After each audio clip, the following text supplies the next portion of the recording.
মোদী সরকার গত 11 বছরে যে কটা বাজেট করেছে তার মধ্যে এবার সবচেয়ে বেশি বঞ্চিত যে রাজ্য হয়েছে সেটা হচ্ছে বাংলা। তিনি দেখেছেন তার দল পশ্চিমবাংলা থেকে পাত্তারি ঘোরাচ্ছে, আমাদের পশ্চিমবাংলাকে অর্থাৎ মাননীয় মুখ্যমন্ত্রীকে আরো পেছনে ফেলবার জন্য তার যে সমস্ত চক্রান্ত সেগুলো করছে। মানুষ কিন্তু চক্রান্তে বিশ্বাস করে না, মানুষ বিশ্বাস করে ভালোবাসায়। আর পশ্চিমবাংলার মানুষকে দেখভালের জন্য মমতা বন্দ্যোপাধ্যায় বাংলার মানুষ যা ভাবেন আজকে কালকেই তাই করার ব্যবস্থা করেন আর্থিক সংকটের মধ্যে দিয়ে। পশ্চিমবাংলায় যা রেভিনিউ আছে আমরা যদি মমতা বন্দ্যোপাধ্যায় সেইভাবে পশ্চিমবাংলার মানুষকে স্বস্তি দেওয়ার ব্যবস্থা করছেন।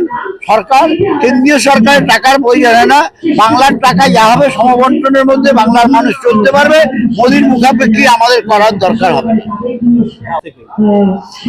আমাদের সরকার কমিটমেন্ট যা করে তাই করে। লক্ষ্মী ভান্ডার কমিটমেন্ট করেছেন, করে দিয়েছেন। সবুজ সাথী কমিটমেন্ট করেছেন, করে দিয়েছেন। শিক্ষা সাথী কমিটমেন্ট করেছে, করে দিয়েছেন।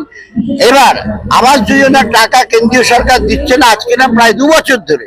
এই টাকা মোটামুটি ক্রমান্বয়ে আমাদের রাজ্য সরকারের কোষাগার থেকে এই সমস্ত বেনিফিশিয়ারিকে আগামী 31 তারিখের